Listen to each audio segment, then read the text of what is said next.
Hello student, आज पढ़ते हैं हम टेंस यानी कि काल।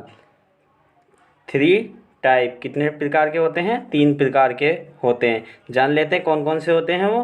नंबर 1 प्रेजेंट टेंस यानी कि वर्तमान काल जो अब चल रहा है उसे क्या बोलते हैं? वर्तमान। पास्ट यानी कि भूतकाल जो बीत गया। नेक्स्ट फ्यूचर टेंस जिसे बोलते हैं भविष्य काल, आने वाला समय। अब इन तीनों के काइंड देख लेते हैं कौन कौन से होते हैं। नंबर 1 प्रेजेंट, इसके देखते हैं सबसे पहले। Present tense number 1 present indefinite tense. कौन से? Present indefinite tense. पहचान देख लेते हैं। इन वाक्यों के अंत में ता है, ती है, ते है आदि शब्द आते हैं। देखते हैं कि हेल्पिंग वर्ब क्या यूज होती हैं। हेल्पिंग वर्ब अफर्मेटिव में एस और नेगेटिव इंटरोगेटिव में डू डज और वर्ब की फर्स्ट फॉर्म का यूज करते हैं। नेक्स्ट देखते हैं प्रेजेंट कॉन्टिन्यूस। पहचान क्या है? इन वाक्यों के अंत में रहा है, रही है, रहे हैं आदि शब्द आते हैं। देख लेते हैं क्या हेल्पिंग वर्ब जो होती हैं। इजेमार और वर्ब की फर्स्ट फॉर्म में आईएनजी का यूज करते हैं। नेक्स्ट देखते हैं प्रेजेंट परफेक्ट टेंस। इसकी क्या पहचान होती है? देखते हैं पहचान। इन वाक्यों के अंत में चुका है, चुकी है, या है आदि शब्द आते हैं। इसमें क्या हेल्पिंग वर्ब यूज होती हैं? हैज या है और वर्ब की थर्ड फॉर्म का यूज करते हैं। नेक्स्ट देखते हैं हम प्रेजेंट परफेक्ट कॉन्टिन्यूस टेंस। इसकी क्या पहचान होती है? जिन वाक्यों के अंत में रहा है, रही है, रहे हैं आदि शब्द आदि। इसमें समय का वर्णन भी दिया जाता है। निश्चित समय और निश्चित समय के लिए सिंस और अनिश्चित समय के लिए फॉर का यूज करते हैं। हेल्पिंग वर्ब हैज, हैव और वर्ब की first form ING plus for या सिंस प्लस टाइम का यूज करते हैं। Next past tense. ठीक है, पास्ट टेंस के काइंड देखते हैं। Past indefinite tense. पहचान क्या है? इन वाक्यों के अंत में था, थी, थे या आदि शब्द आते हैं। हेल्पिंग वर्ब अब देखते हैं अफर्मेटिव सेंटेंस में क्या हेल्पिंग वर्ब लगती है। अफर्मेटिव सेंटेंस में बेटा कोई भी हेल्पिंग वर्ब नहीं लगती है, सिर्फ वर्ब की सेकंड फॉर्म यूज होती है।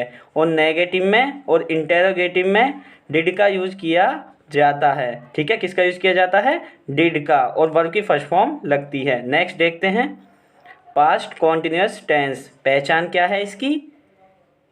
इन वाक्यों के अंत में रहा था, रही थी, रहे थे आदि शब्द आते हैं। हेल्पिंग वर्ब क्या यूज होती हैं? वॉज या वर, वर्ब की फर्स्ट फॉर्म प्लस आईएनजी का यूज करते हैं। नेक्स्ट देखते हैं पास्ट परफेक्ट टेंस। इसकी क्या पहचान होती है? इन वाक्यों के अंत में चुका था, चुकी थी, चुके थे आदि शब्द आते हैं। हेल्पिंग वर्ब क्या है? सिंगुलर और प्लूरल हेड का यूज करेंगे और वर्ब की थर्ड फॉर्म का यूज करते हैं। Past perfect continuous tense. पहचान क्या है? इन वाक्यों के अंत में रहा था, रही थी, रहे थे आदि शब्द आते हैं। इसमें भी समय का वर्णन दिया होता है, निश्चित समय और अनिश्चित समय। निश्चित समय के लिए सिंस और अनिश्चित समय के लिए फॉर का यूज करते हैं। हेल्पिंग वर्ब क्या? हैड बीन, वर्ब की first form plus ING plus for since plus time. Next क्या है? Future tense. इसके देख लेते हैं। Future indefinite tense. पहचान क्या है इसकी? इन वाक्यों के अंत में गे, गा, गी आदि शब्द आते हैं। हेल्पिंग वर्ब क्या यूज होती हैं इसमें? विल या शैल प्लस वर्ब की फर्स्ट फॉर्म का यूज करते हैं।